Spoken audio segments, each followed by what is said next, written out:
महादेव। जय श्री कृष्ण। राम नाम का सत्य क्या है? एक संत महात्मा राधे श्याम जी रात्रि के समय श्री राम नाम का जाप करते हुए अपनी मस्ती में चले जा रहे थे। जाप करते हुए वे एक घने जंगल से गुजर रहे थे। विरक्त होने के कारण वे महात्मा बार बार दृष्टान करते रहते थे।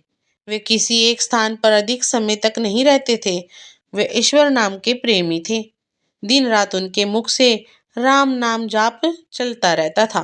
स्वयं राम नाम का जाप करते थे तथा औरों को भी उसी मार्ग पर चलने के लिए प्रेरित करते थे। राधे श्याम जी घने जंगल से भूल गए थे पर अपनी मस्ती में चले जा रहे थे।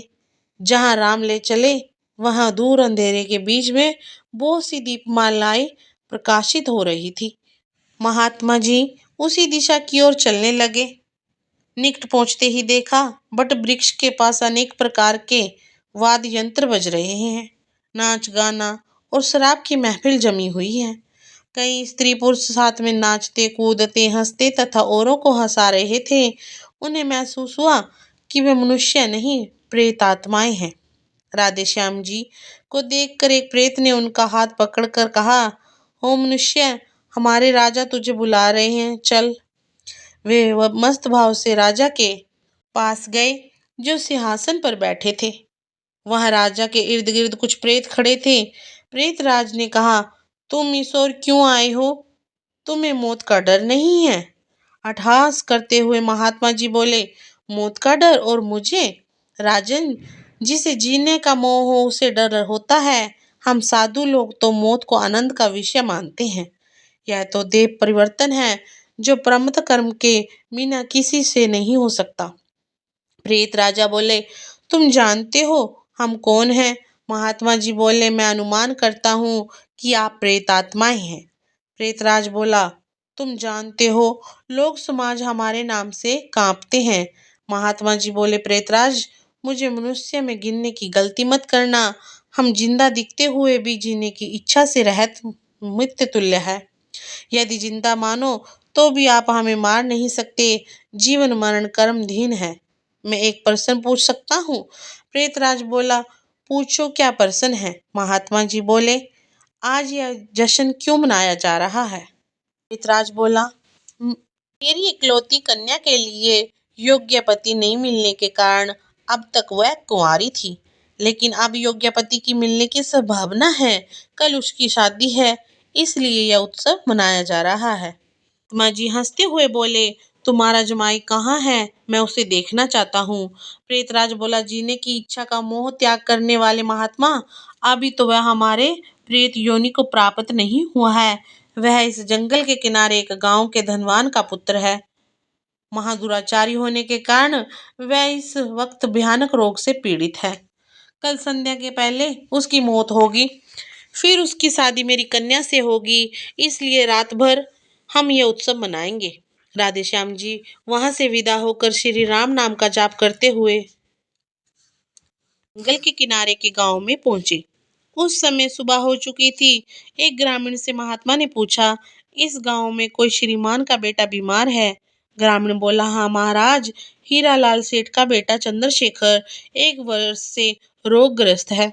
बहुत उपचार के बाद भी उसका रोग ठीक नहीं हुआ। महात्मा बोले, क्या वे जैन धर्म का पालन करते हैं? ग्रामीण ने जवाब दिया, उनके पूर्वज जैन थे, किंतु भाटिया के साथ व्यापार करते हुए अब वे वैष्णव हुए हैं। महात्मा हीरालाल सेठ के घर पहुंचे। चंद्रशेखर की हालत गंभीर थी। अंतिम घड़ियां थी, फिर भी महात्मा को देखकर माता पिता को आशा की किरण दिखाई दी। उन्होंने महात्मा का स्वागत किया।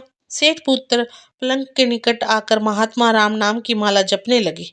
महात्मा बोले, क्यों चंद्रशेखर, अब तो ठीक हो? चंद्रशेखर ने आंखें खोलते ही अपने सामने एक प्रतापी संत को देखा तो रो पड़ा। बोला, महात्मा जी, आप मेरा अंत सुधारने के लिए पधारे हो। मैंने बहुत पाप किए हैं, भगवान के दरबार में क्या मुंह दिखाऊंगा। फिर आप जैसे महात्मा के दर्शन हुए हैं, यह मेरे लिए शुभ संकेत है। इतना बोलते ही उसकी सांस फूलने लगी। वह खांसने लगा। बेटा निराश ना हो, भगवान राम पतित पावन है। तेरी यह अंतिम घड़ी है, अब काल से डरने का कोई कारण नहीं है। खूब शांति से तमाम वेग को रोककर श्री नाम का जाप करने से मन को लगा दे। राम नाम का जाप में लग जा। दिन ढलते ही चंद्रशेखर की बीमारी बढ़ने लगी। वैद्य हकीम बुलाए गए, किंतु अंतिम समय आ गया। यह जानकर महात्मा जी ने थोड़ा झुककर उसके कान में राम नाम लेने की याद दिलाई। राम बोलते ही उसके प्राण बखेर उड़ गए। लोगों ने रोना शुरू कर दिया। शमशान यात्रा की तैयारी होने लगी। मौका पाकर महात्मा वहां से चल दिया। नदी तट पर जाकर स्नान करके राम नाम स्मरण करते हुए वह वहां से रवाना हुए। शाम ढल चुकी थी। फिर वे मध्य रात्रि के समय जंगल में उसी बट वृक्ष के पास पहुंचे। प्रेत समाज हताश होकर बैठे थे। सब प्रेत रो रहे थे। महात्मा ने पूछा, प्रेतराज, क्या कुछ आहित हुआ है क्या? प्रेतराज बोला, हाँ भाई, इसलिए रो रहे हैं। हमारा तो सत्यानाश हो गया। मेरी बेटी की आज शादी होने वाली थी, अब वह कुंवारी रह जाएगी। महात्मा बोले, प्रेतराज, तुम्हारा जमाई तो आज मर गया है, फिर तुम्हारी बेटी कुंवारी क्यों रही? प्रेतराज ने चिढ़कर कहा, तेरे पाप से मैं मूर्ख हूं कि मैंने कल तुझे सब बता दिया। तूने हमारा सत्यानाश कर दिया। महात्मा ने नर्म भाव से कहा, मैंने आपका हित किया है, यह मुझे समझ में नहीं आता। क्षमा करना। मुझे मेरी भूल बताओगे तो मैं दोबारा नहीं करूंगा।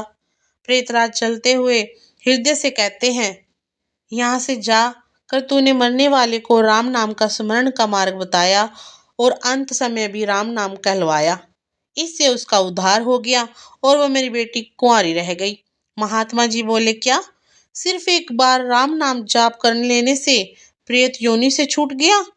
आप सच कहते हो? प्रेतराज बोला, हाँ भाई, जो मनुष्य राम नाम का जाप करता है वह राम नाम जाप करके प्रताप से कभी हमारी योनि को प्राप्त नहीं होता है। भगवान राम नाम जाप में ही नरक को द्वारनी शक्ति है। प्रेत द्वारा राम नाम का यह प्रताप सुनकर महात्मा जी प्रेमाशु बहाते हुए समाधि में लीन हो गए। उनकी आंखें खुली तब वह प्रेत समाज नहीं था। बाल सूर्य की सुनहरी किरणें बट वृक्ष को शोभायाम कर रही थी। आपको कहानी कैसी लगी? कमेंट बॉक्स में जरूर बताएं। यह एक सत्य है कि राम नाम के जाप करने से प्रेत योनि से छुटकारा मिल सकता है। हमारा भाग्य बदल सकता है। राम नाम का जाप करने से हमारे जीवन में कोई भी समस्या, कोई भी कठिनाई हो, उनका निवारण हो सकता है। राम नाम का जाप करने से अकाल मृत्यु भी टल जाती है। राम नाम का जाप सभी रोगों का नाश कर देता है और हमारे हृदय को कोमल बनाता है। राम नाम के जाप से हमारा हृदय परिवर्तन होता है और हमें समस्त लोगों का दुख अपना सा लगने लगता है। अगर राम नाम की कुंजी हमें समय पर मिल जाए तो हमारा जन्म सुधर सकता है, हमारे सभी पापों का नाश हो जाता है, हमें पुण्य की प्राप्ति होती है। राम नाम का जाप करने वाले लोग दूसरों को क्षमा भी कर सकते हैं। उनकी गलती कितनी भी बड़ी क्यों ना हो, उन्हें माफ कर देते हैं। यही है राम नाम का सत्य जो हर किसी को जपना चाहिए, क्योंकि राम बिना गति नहीं है। दोस्तों, अगर आपको यह कथा अच्छी लगी हो तो हमारे चैनल पर जुड़े रहें, सब्सक्राइब करें, लाइक करें और शेयर करें। हर हर महादेव। जय श्री कृष्णा। हरे कृष्णा कृष्णा कृष्णा हरे हरे।